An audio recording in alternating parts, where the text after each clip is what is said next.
हमें लता दीदी के प्रति अपना स्नेह जताते हुए हर पल मिलेंगे। इससे पता चलता है कि लता दीदी के व्यक्तित्व की विशालता कितनी बड़ी थी। वो अपने संबंधों को संवेदना से सिंचित करती थी, निरंतर मजबूती देती थी। आज हम सब दुखी हैं, पूरा देश दुखी है। लता जी जैसी आत्माएं मानवता को सदियों में कभी कभार वरदान की तरह मिलती है। भारत की जो पहचान उन्होंने बनाई, भारत के संगीत को जो स्वर दिया, उससे दुनिया को भारत को देखने का एक नया नजरिया मिला। आप दुनिया में कहीं भी जाइए, भारत रत्न लता जी के चाहने वाले आपको जरूर मिलेंगे और हर पीढ़ी में मिलेंगे। वो आज भौतिक रूप से हमारे बीच भले ही न हो, लेकिन स्वर और स्नेह के रूप में वो हमारे बीच हमेशा उपस्थित रहेगी। उनकी मधुर आवाज हमारे साथ हमेशा रहेगी। मैं भारी मन से लता जी को श्रद्धांजलि देता हूं। विदेश यात्रा पर निकलने से पहले मुझे दीदी से फोन पर बात करने का सौभाग्य मिला था।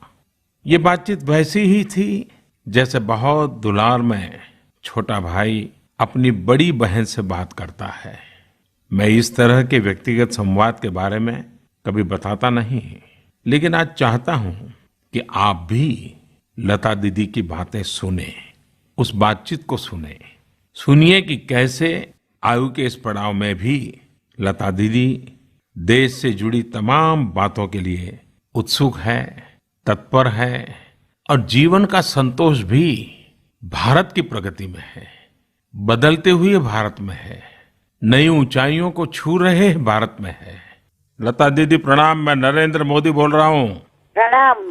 मैंने फोन इसलिए किया क्योंकि इस बार आपके जन्मदिन पर हाँ। मैं हवाई जहाज में ट्रैवलिंग कर रहा हूँ। अच्छा। तो मैंने सोचा जाने से पहले ही हाँ। आपको जन्मदिन की बहुत बहुत शुभकामनाएं, अग्रिम बधाई दे दूं।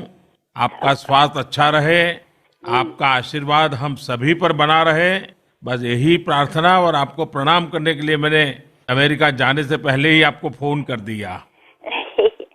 आपका फोन आएगा ये सुन के ही मैं बहुत ये हो गई थी। आप जाके कब वापस आएंगे? मेरा आना होगा 28 लेट नाइट और 29 मॉर्निंग, और तब अच्छा, आपका जन्मदिन हो गया होगा। अच्छा। जन्मदिन तो क्या मनाएंगे, और बस घर में ही सब लोग। दीदी देखिए, मुझे तो आपका मतलब आशीर्वाद मिले तो अरे आपके आशीर्वाद हम मांगते हैं, आप तो हमसे बड़े हैं। उम्र से बड़ा तो बहुत कुछ लोग होते हैं, पर अपने काम से जो बड़ा होता है उसका आशीर्वाद मिलना बहुत बड़ी चीज होती है। दीदी आप उम्र में भी बड़ी हैं और काम में भी बड़ी है, और आपने तो ये जो सिद्धि पाई है ये साधना और तपस्या करके पाई है। जी, मैं तो सोचती हूँ कि ये मेरे माता पिता का आशीर्वाद है और सुनने वालों का आशीर्वाद है, मैं कुछ नहीं हूँ।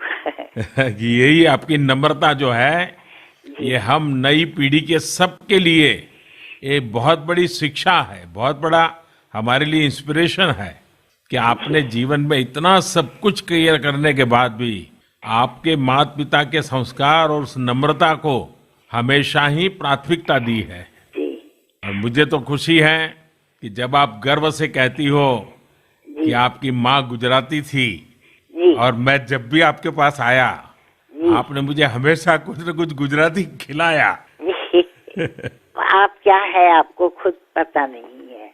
मैं जानती हूँ कि आपके आने से भारत का चित्र बदल रहा है और वही मुझे बहुत खुशी होती है, बहुत अच्छा लगता है।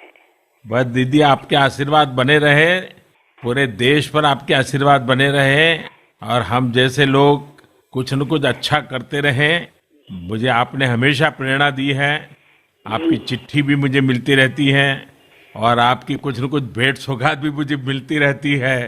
तो एक अपनापन जो एक पारिवारिक नाता है उसका एक विशेष आनंद मुझे होता है। नहीं, मैं आपको बहुत तकलीफ नहीं देना चाहती हूँ क्योंकि मैं देख रही हूँ, जानती हूँ कि आप कितने बिजी होते हैं और आपको कितना काम होता है, क्या क्या सोचना पड़ता है। जब आप जाके अपनी माताजी को पाँव छू के आए, देखा, तो मैंने भी किसी को भेजा था उनके पास और उनका आशीर्वाद लिया। हाँ, मेरी माँ को याद था और वो मुझे बता रही थी। जी हाँ, और टेलीफोन पे उन्होंने मुझे आशीर्वाद दिया तो मुझे बहुत अच्छा लगा। हमारी माँ बहुत प्रसन्न थी आपके इस प्यार के कारण। जी जी। और मैं आपका बहुत आभारी हूँ कि आप हमेशा मेरी चिंता करती हैं। और फिर एक बार मैं आपको जन्मदिन की बहुत बहुत शुभकामनाएं देता हूँ। जी इस बार मुंबई आया तो मन करता था कि रूबरू आ जाऊं, जी जी, लेकिन जरूर। समय की इतनी व्यस्तता थी कि मैं आ नहीं पाया। जी लेकिन मैं बहुत ही जल्द आऊंगा जी और घर आकर के कुछ गुजराती चीजें आपके हाथ से खाऊंगा। जी, जरूर जरूर जरूर, ये तो मेरा सौभाग्य होगा। जी, प्रणाम दीदी। प्रणाम। बहुत शुभकामनाएं आपको। बहुत बहुत प्रणाम। प्रणाम।